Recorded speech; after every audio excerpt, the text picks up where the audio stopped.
श्रीरामहृदयम्। ततो रामः स्वयम् प्राह हनूमन्तमुपस्थितम्, शृणु तत्त्वम् प्रवक्ष्यामि ह्यात्मानात्मपरात्मनाम्।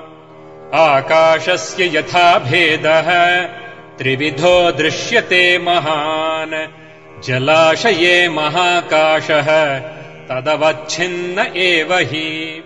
प्रतिबिम्बाख्यमपरम् दृश्यते त्रिविधम् नभः, बुद्ध्यवच्छिन्न चैतन्यम् एकम् पूर्णमथापरम्। आभासस्त्वपरम् बिम्ब भूतमेवम् त्रिधाचितिः।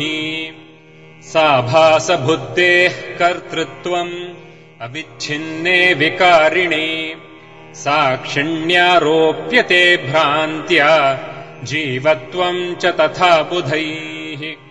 आभासस्तु मृषा बुद्धिः अविद्या कार्यमुच्यते, अविच्छिन्नम् तु तद्ब्रह्म विच्छेदस्तु विकल्पतः।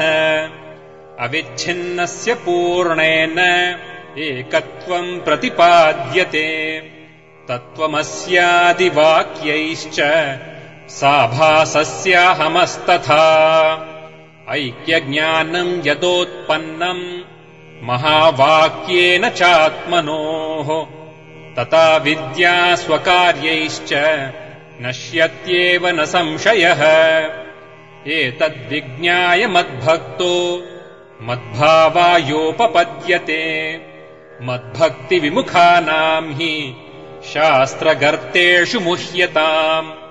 न ज्ञानम् न च मोक्षः स्यात् तेषाम् जन्म शतैरपि। इदम् रहस्यम् हृदयम् ममात्मनो, मयैव साक्षात् कथितम् तवानघ। मद्भक्तिहीनाय शठाय न त्वया दातव्यमैन्द्रादपि राज्यतोऽधिकम्।